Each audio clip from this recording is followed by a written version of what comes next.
Trump grapples with his legal cases. His allies are preparing to win back the White House. That's what they're trying to do.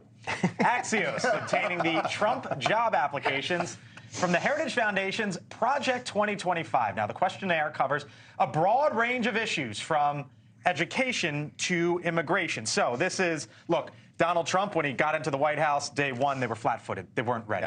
Couldn't get people in. And the goal here is, if he wins again, don't repeat that. So now the questionnaire has things like the UN should have authority over citizens of public policies of sovereign nations, yes or no. The U.S. has the right to select immigrants based on country of origin. Stuff like what you see on your screen now. Yeah, those questions are completely legitimate. The heritage stuff is actually not that surprising. It's on education, on foreign policy, on immigration. It's exactly what you expect. The interesting thing is the questions that came out about, you know, who's your favorite public figure? Who's your favorite? So now there's another. Which camera is mine? This is my camera right now? Is this my camera or is this my camera? Pick one. There we go. So here are the people who want to be in the next Trump administration. When they ask you who your favorite politician is, it's Donald J. Trump. When they ask you what your favorite book is, it's Art of the Deal. That's what this is all about. It's a loyalty test, not a competency test. Before he's been elected or even nominated, this is out there. This is no different than what major corporations do when you apply for a senior fellowship do the exact same thing. So they ask these very similar questions.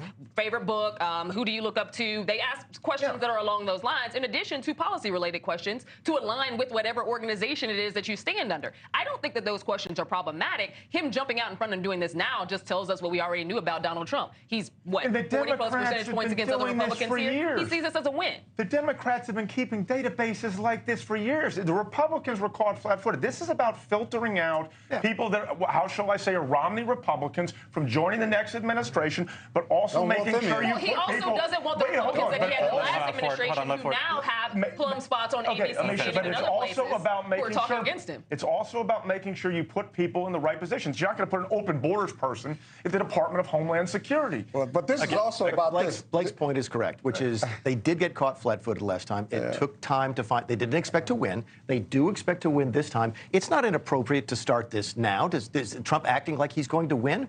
Yeah, because he thinks he's going to win. I don't think that's inappropriate. Loyalists. Yes. So when he loses and you don't the next, want Obama loyalists, loyalists, blind loyalists. He doesn't want anybody to push back, especially if he loses and wants to stay in the White House illegally. He wants those decisions to be made in his favor versus against him, like they did last time with the DOJ. Well, God bless those independent Republicans. Yeah, who you blasted on the way in the door at the DOJ. We should note. Thank you for watching, and make sure you go to joinnn.com to find NewsNation on your television provider. And don't forget to click the red subscribe button below to get more of NewsNation's fact-driven, unbiased coverage.